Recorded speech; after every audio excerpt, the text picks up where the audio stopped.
Trump campaign is now reaching voters online. You are seeing the President of the United States. Look at the lines.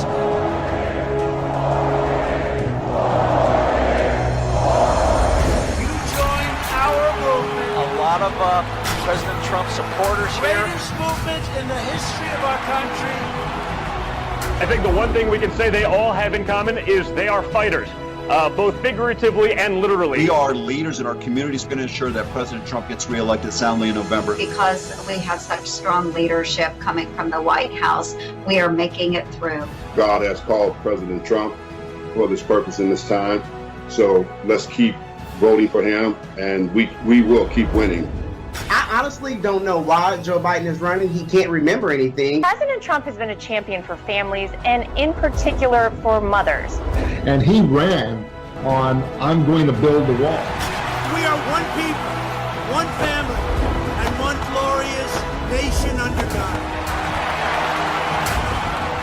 We will make America great again. Welcome to Team Trump Online.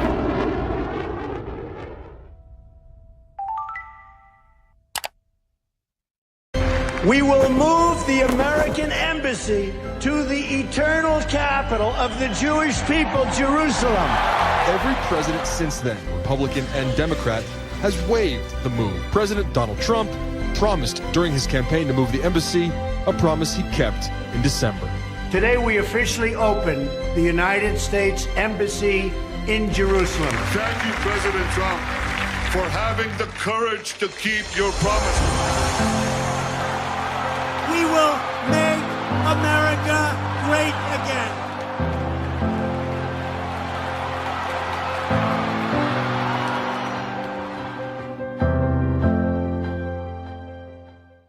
Good evening, everyone. Welcome to Team Trump Online. Promises made, promises kept. I'm Kimberly Guilfoyle, Senior Advisor to President Trump's re-election campaign and the National Chair of Trump Victory Finance Committee. With me tonight are two of the sharpest minds in politics, Mike Huckabee, former governor of the great state of Arkansas, and Jason Greenblatt, former representative for international negotiations for President Trump. For decades, presidential candidates ran on the promise of moving the United States Embassy in Israel to Jerusalem. Yet the minute these Republican and Democratic presidents took office, they failed to follow through on their promise. But not President Trump. He finally delivered for one of America's greatest allies, the state of Israel. President Trump formally recognized Jerusalem as the capital of Israel. And on this day, 2 years ago, the president opened the U.S. Embassy in Jerusalem. Tonight, we'll reflect on that historic move and discuss the unwavering support President Trump has shown to Israel. Gentlemen, you were both privileged enough to be in attendance in Jerusalem on that special day 2 years ago when President Trump opened the embassy in Jerusalem. Talk to us about what happened on that very special day. I'll begin with you, Governor. Well, it was surreal. It was just a day I'll never forget, to be there and to see something that we had wanted to see for a long time and that presidents had been promising for over 20 years. But this is a president who promised it like every other president, but the big exception was he delivered. And I happened to be in the White House and was visiting with the president just a couple of weeks afterwards. And I've told people this conversation. I said to him, Mr. President, why did you decide to do this? Because every world leader was telling you not to. People of the State Department were begging you not to do it. There were very few people around you that were suggesting that this is something you should actually do. And you were being told, oh, the world will blow up. It'll be awful. Why did you do it? And Kimberly, as you know very well, and so does Jason, he looked at me very matter-of-factly and said, well, because I said I was going to do it, and it was the right thing to do. That was it. And I thought, how refreshing to have a president who said, this is what I said I was going to do, so I'm going to do it. And besides, it's the right thing to do, no matter how many people it may upset politically. It was just an astonishing moment. But the event that day in Jerusalem was a day that was filled with tears, with excitement and cheers. It was the full spectrum of emotions. I imagine so incredible, and you really summed it up so well. And this is really true. I mean, there has been no greater friend to Israel than President Trump, and really he understands and appreciates the strength of that relationship. One of our greatest, if not greatest, allies, and so it's very important that he honored them in the way that he did. And I'm proud that he's our president, that he's the one that got it done. Jason, we'll get your thoughts and reflections. Well, having worked in the White House for nearly 3 years, I was privileged to witness many moving events, but nothing was as moving as two events. One was being in Jerusalem that day, watching the embassy open, and about 5 months earlier than that, being in the White House, watching President Trump finally honor that 1995 law that required the President of the United States to recognize Jerusalem as the capital and to move the embassy. And President Trump always understood it. He made a big point about it during the campaign. He understood that Jerusalem was, is, and always will be the capital for the Jewish people, for the state of Israel. He understood that pretending that it wasn't the capital, even though the Prime Minister's office and home were there, the Knesset, most of the offices of the Israeli government were located in Jerusalem, the farce to try to satisfy people who wouldn't accept that reality was never going to work. President Trump is not somebody who lives in a gray zone. He's a very black and white person. He's committed to the state of Israel, and this was really important to him. And he's a man who always tries to keep his promises. So I was super proud that he was so bold and courageous to make this incredible historic decision. Absolutely. Amen. Very important. I'm so glad. And so many people were trying to throw him off and say, oh, there's going to be terrible conflict and strife. But, you know, quite the contrary. And at least he had the courage and the resolve to do the right thing. I always talk to the president and say, you're a man of tremendous courage and resolve, because where others lack the will to get something done and make sure, or they second guess things, that he knows when something is the right thing to do and he gets it done. So Governor Huckabee, you've been involved obviously in politics for a very, very long time, and you have seen countless presidents on the campaign trail, you know, making the same old empty promises that they would recognize Jerusalem as the capital and finally move the American embassy to Jerusalem. Why do you think, and you know the president well, why was President Trump able to deliver on this promise while, you know, other leaders failed to act? Kimberly, I think it's the same reason that he's been so successful, whether it's his economic policies or maybe the policies as it relates to our trade and things that have been truly game-changing for America. And that's because the president doesn't enter into this with the same frame of reference that most politicians do, which is, what are the conventions? What are the norms? How has it always been done? Most people, even people who campaign on the idea of change, once elected, it's like, okay, hand me the oil can. I'm going to oil the machinery that other people have built. This president goes in and says, this machine is not working very well. Let's get rid of it. Right. And as a result, he builds his own machine. I think what he has done is to say, not what has been done, but he looks at it and says, what should be done? Exactly. And then he does it. And that's why I think his reelection is critical to not just the advancement of the United States, which it certainly is, but to helping to rearrange the world order so that America is a country that recognizes its sovereignty. When he went into NATO and he looked at all those world leaders, starting with Angela Merkel, and said to her, you guys aren't paying your fair share. People thought they were all going to die. But he was telling them the truth, and the result, they're all paying more now. So yes. This is a president, and I just will conclude it with this. When he looks at the nation of Israel, he recognizes that the Jewish people are the only people who have ever claimed Jerusalem as their capital, ever in history. They go back over 3,000 years to Jerusalem as their capital. I'm not even Jewish, but I certainly can recognize that it's ridiculous for someone to say, oh, Jerusalem ought to be a divided capital. Why? It's never been anybody else's capital but the Jewish people. So the president looks at it not because the State Department has had a policy. He looks at it historically, biblically, and he says, this is what we ought to do, because the obvious is here. I find that refreshing. Me too. It really is. Amen. I'm telling you, it's just so impressive to see, that he honors his word, and it really is. And, we talked about in the campaign, promises made, promises kept. He brings new meaning to that. I want to point out, gentlemen, too, when you think about it, look at the juxtaposition in terms of speaking of character and resolve on doing the right thing. Joe Biden, 50 years, in politics, he promised it, and, 50 broken, empty promises to Israel by Joe Biden. When you think about that, let it sink in for a moment. Look what President Trump did as soon as he got into office. Joe Biden, once again, promising the world and delivering nothing. And people really need to think about that when comes time to vote on November 3rd about who was there for them. Now, Jason, you played a monumental role in executing this move while serving honorably in the Trump administration. Could you share some insight with us into how this became a reality, sort of like take us behind the scenes, what was going on? Because I think it's fascinating and very interesting, I hope, to our viewers at home.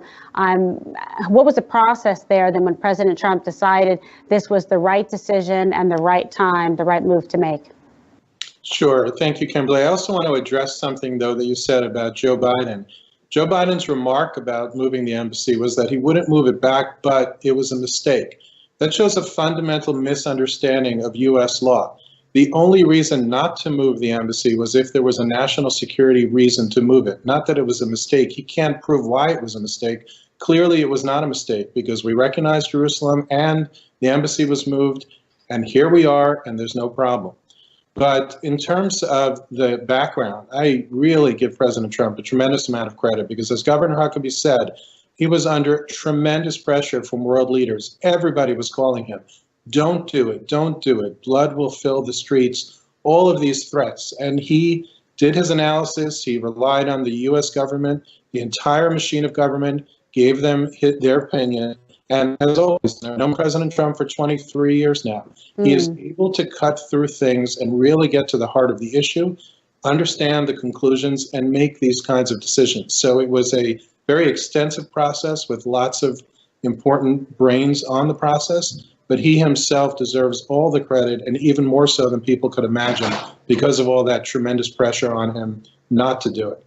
Unbelievable, yes, and everybody telling him that he was going to, cause another world war if he did it, that there would be, millions of people killed, all of the above. But again, he had the, foresight to be able to know it was the right thing to do, and then act decisively on that promise that he made. Thank you to both. We're going to take a short commercial break here, and we'll be right back with more of Team Trump Online. Promises made, promises kept. Stay with us.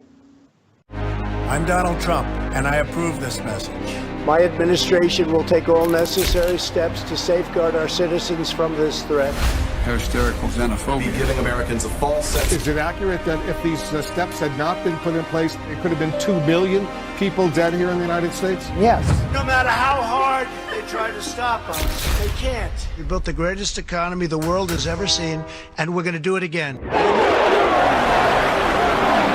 Together, we're beating back the invisible enemy. What the federal government did was a phenomenal accomplishment.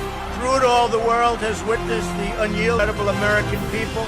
Promise made, promise kept. And I'm fighting for you, and I love doing it with everything that I have. And you know that. With the grace of God, we will win this war, and we will win this war quickly. And we will make America great again. Hey everybody, I'm Laura Trump. The race to November is heating up, and the Trump campaign is gearing up to work harder than ever before to secure 4 more years for President Trump.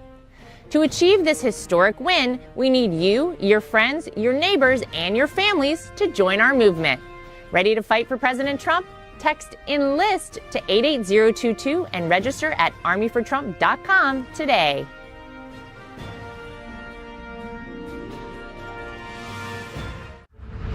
We choose truth over facts.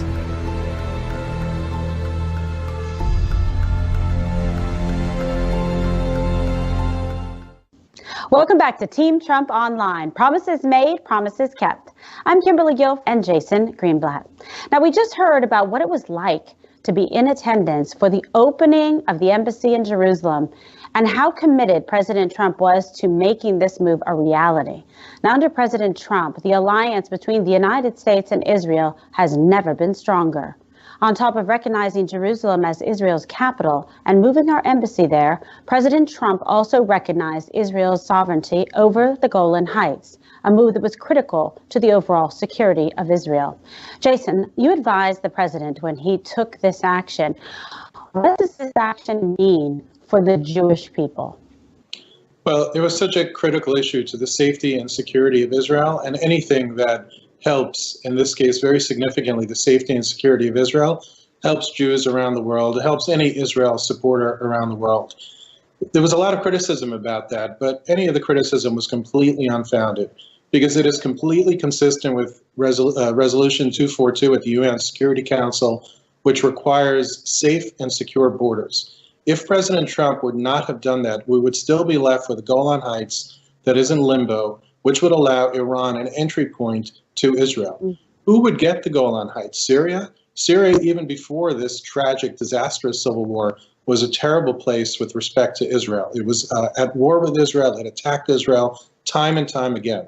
The time came for President Trump to President Trump recognized that the time came for him to assure Israel's safety and security, and that's why he made the decision. And yet again, it was another bold and courageous decision that nobody would do except for somebody like President Trump, who's unwilling to just kick things down the road and pretend that the problem does not have to be solved. He's a problem solver. I love that. He really is. That's why anybody, who knows him well, knows that, when you go and there's a problem, come to him, with your ideas, a solution. He's willing to listen, and then he acts decisively. That's true leadership. Mike, we know that the UN has been critical of Israel time and time again, always supporting anti-Israeli resolutions to delegitimize Israel.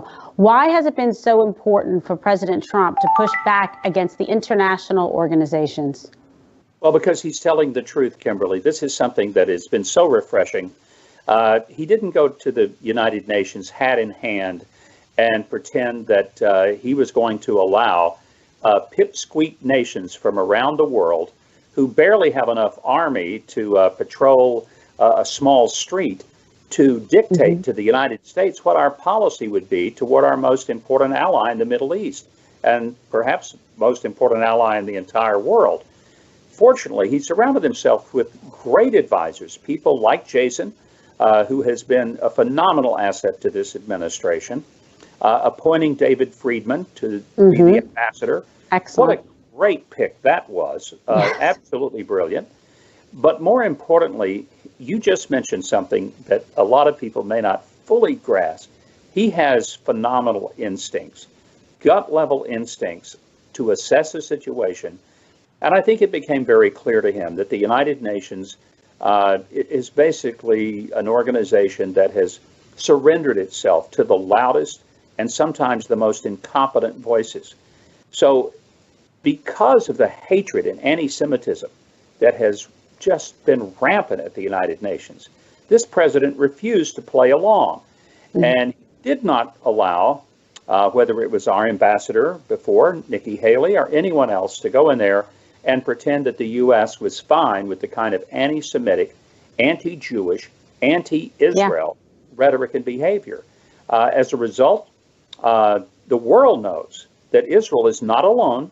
They have an ally, the United States. Israel has never asked one American soldier to shed blood for them. It's something a lot of Americans don't realize.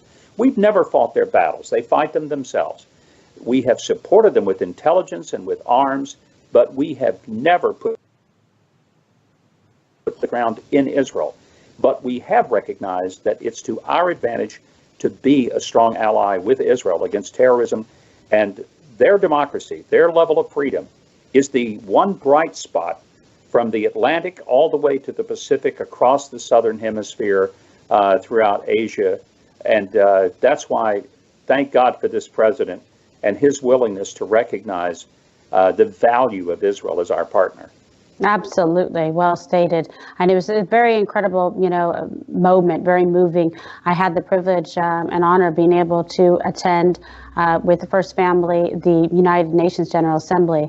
And when the president, addressed the world, you just really see that this is an individual who really deserves, has earned, and really respects the title of Commander-in-Chief of our country and takes our national security and that of our ally in Israel very seriously.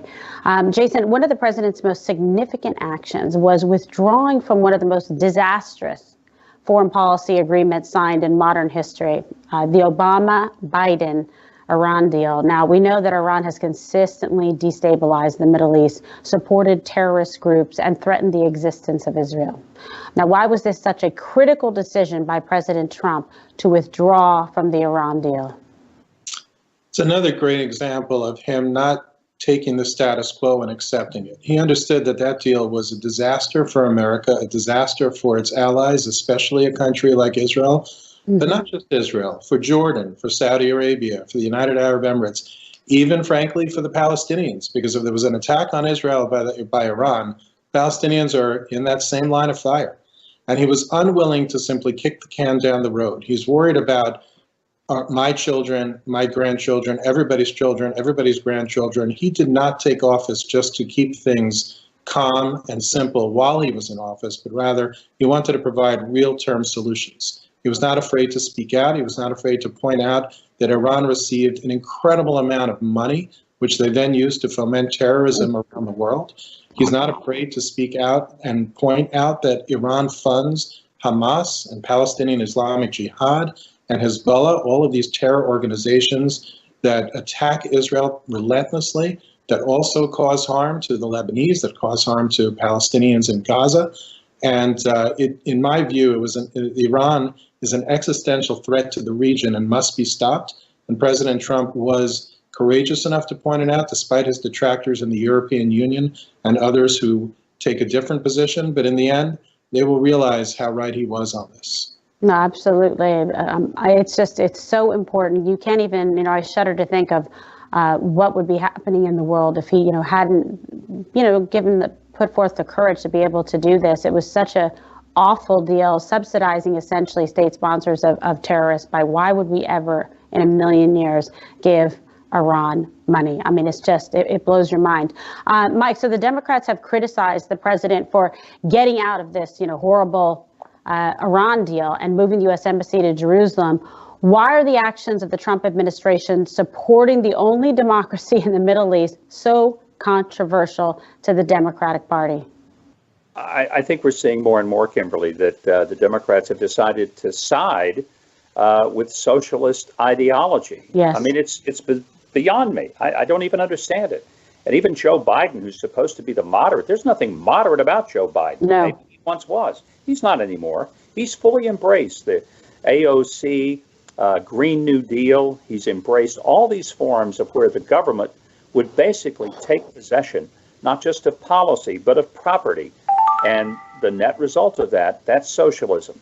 So when you see this president fighting for freedom, fighting for our civil liberties, fighting for private property ownership, fighting for the right of small business owners to operate their businesses without the big, heavy foot of government on their throats, what we're seeing is something that we ought to always have seen, something that we kind of look at and say, that's how America's supposed to work.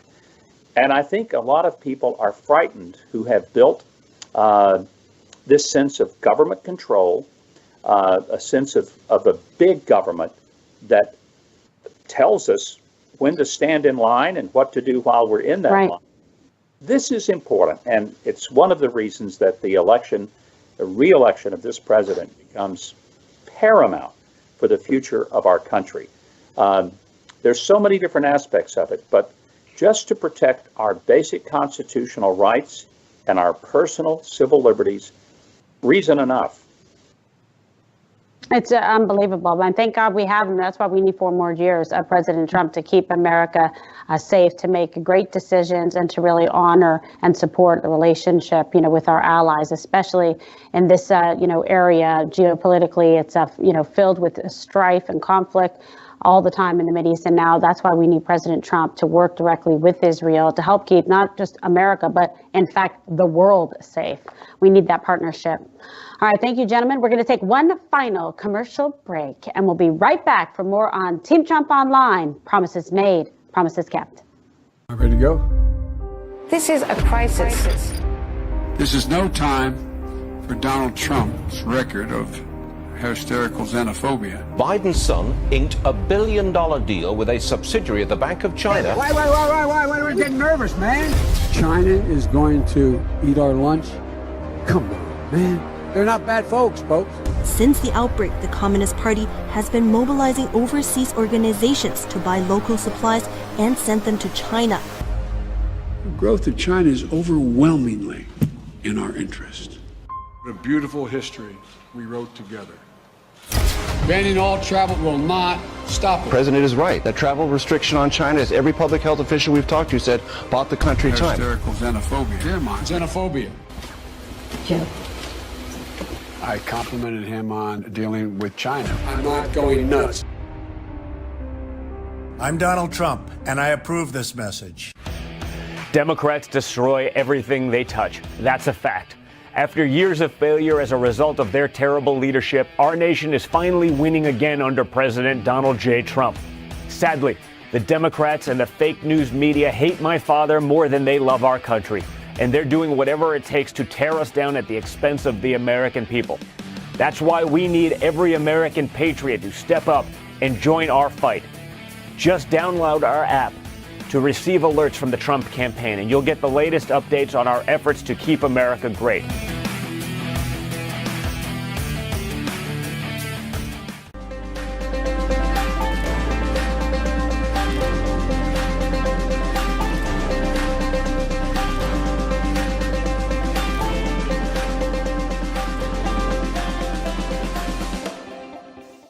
Welcome back to Team Trump Online. Promises made, promises kept. I'm Kimberly Guilfoyle. Joe Biden and almost every Democrat in Washington railed against President Trump's bold decision to move the U.S. Embassy to Jerusalem and to be tough on Iran. Now, this should come as no surprise to anyone that's watched the Democratic Party become increasingly radical towards Israel. It used to be the bipartisan consensus that Israel was our cherished ally. But with the Democrats embracing their radical base more and more every day, their loyalty to our Israeli allies has disappeared. Sleepy Joe Biden was once a vocal supporter of moving the embassy to Jerusalem throughout his Senate career, but the Obama administration failed for 8 years to do it. And now that he's running for president in the new radical Democratic Party, he's claiming it was wrong for President Trump to move the embassy. I'll pose this question to the both of you. How would a Joe Biden presidency damage our long-standing, important relationship with Israel? Jason, I'll go to you first. What President Trump has done over the last 4 years and what he will continue to do in the next 4 years is strengthen a relationship with Israel and the region generally that was undermined tremendously by the prior administration. One of the things that struck me as so fascinating when I traveled throughout the region at the beginning of President Trump's term is how excited the leadership was throughout the region that President Trump came in and was going to finally make things right again. I'm sincerely afraid that any new administration under a Joe Biden leadership is not only going to undermine that relationship, but wind it backwards in a way that's going to be harmful for Israel, harmful for security and stability in the region, and of course, harmful to the United States of America. The notion that he would reopen the PLO mission, for example, that PLO mission was closed in Washington because President Abbas threatened to bring Israel to the ICC. That is another law on the United States books that required us to close the mission. The fact that Joe Biden would say he would simply reopen it without understanding how he could reopen it, the only way to reopen it is if the Palestinians negotiate peace in good faith. Not only have they not done that, they have simply rejected any form of peace plan, not just the Trump peace plan, but all peace plans prior to it. So I think that they just don't understand the region. They certainly don't understand the value and relationship that Israel brings to the table, and it would be a very, very big problem for our country and for the Middle East as a whole. Yeah, I think it would be devastating, and the impact would be felt right away. Mike, so let me ask you, do you think that Joe Biden is more aligned with, say, AOC and the Squad, which has become the anti-Israel faction of the Democrat Party? It seems that he is. There's no doubt about it. I mean, he has embraced a lot of the policies, the Squad, which ought to scare traditional Democrats. I'd like to remind all of the viewers that the Democrats were reliable supporters of Israel forever, up until the last, I guess, couple of administrations. Well, really the last Obama administration, because even under President Clinton, to be fair, America and America's Democrats were still very supportive of Israel. There was very little difference between Democrat and Republican support. It was not a partisan issue. They were our allies, and both Democrats and Republicans recognized that because it was in our best interest. Something happened during the Obama years, something dramatic. They turned from the policies that had historically been American policies, not Republican or Democrat. I could even argue that in some previous years, maybe the Democrats were better allies of Israel. That no longer is the case. So anybody who values Israel, who values our relationship with them, I don't see how they could in good conscience vote for a Democrat to be president. And I recall the words of Bob Gates, former defense secretary under Obama, who made this observation about Joe Biden after he left office. He said that the one consistency about Joe Biden in foreign policy was that over his 40-year career, he'd been wrong on everything. That just really sums it up, doesn't it? I mean, when you hear that, it's like, do you need to know anymore? I mean, case closed. All right. Or as we said, when I was a prosecutor, people rest their case. All right. So, Jason, what message do you have to Jewish voters out there that still support the Democrat Party, knowing that President Trump has done more for Israel than any other president? I want to address a very important topic, which is anti-Semitism. Anti-Semitism has grown in this country. It is ugly. It has reared its ugly head over the past couple of years. And President Trump has not only been a supporter of Israel, but a supporter of the Jewish people. I would say there are very few people in the world who understand President Trump's relationship with the Jewish people as well as I do. Having worked for him as an observant Jew for 23 years, I can base my words on fact and action and emotion that I experienced from President Trump over those years, not simply on rumor, innuendo, political statement, and distortion.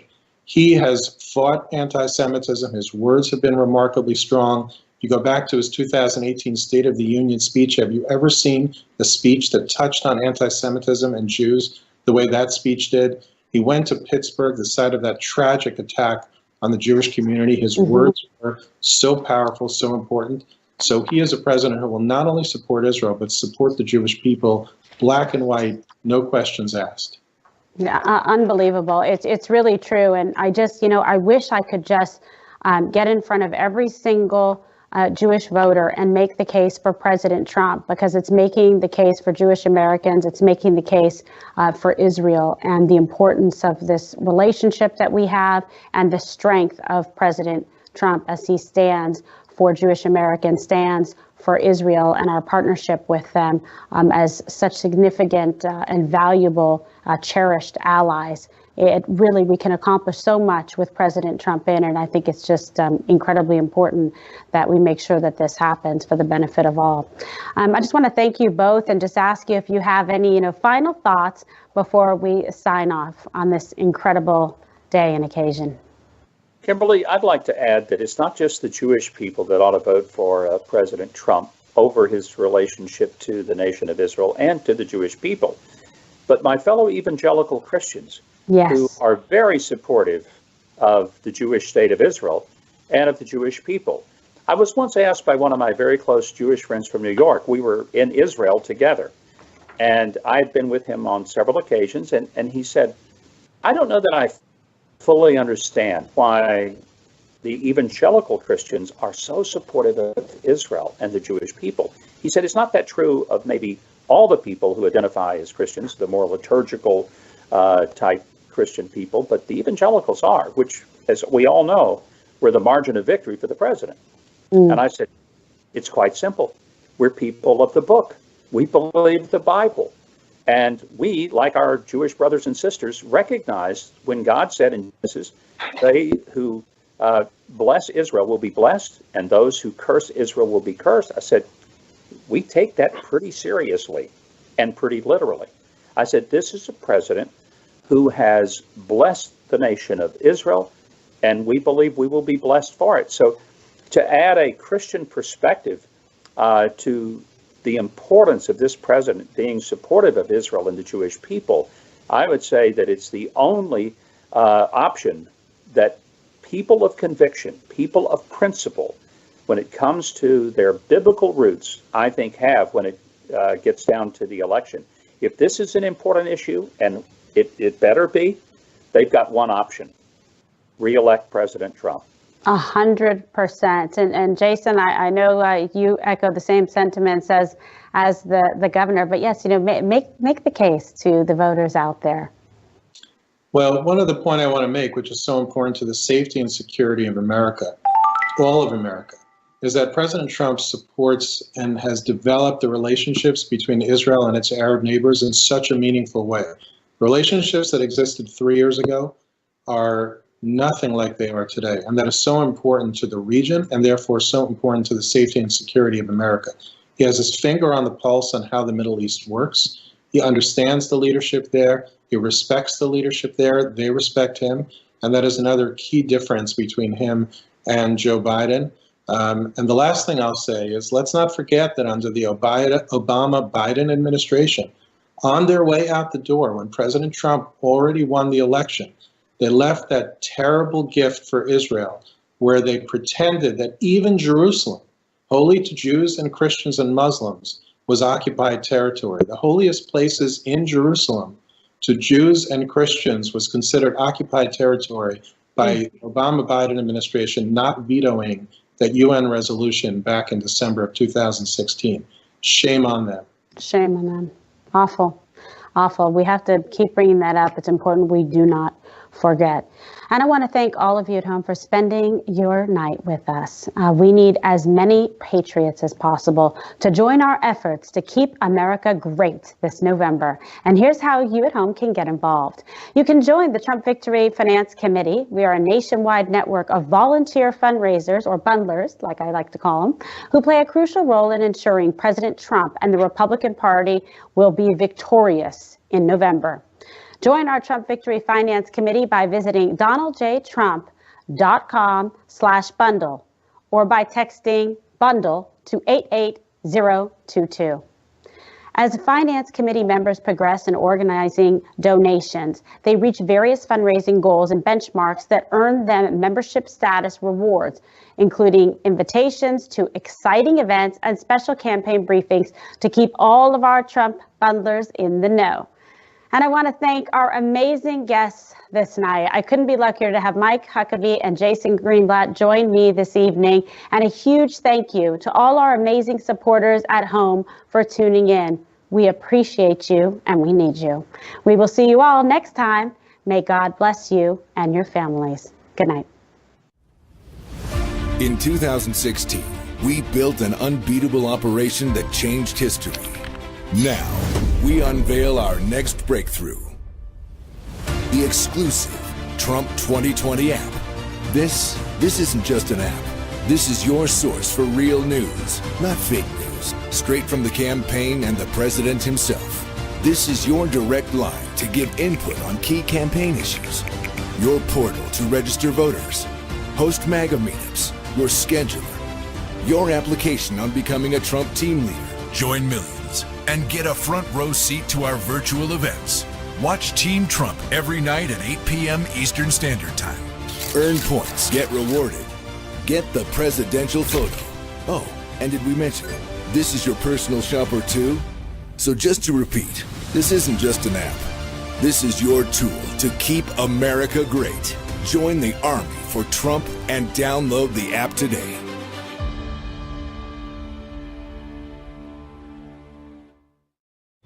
Hey, Army for Trump.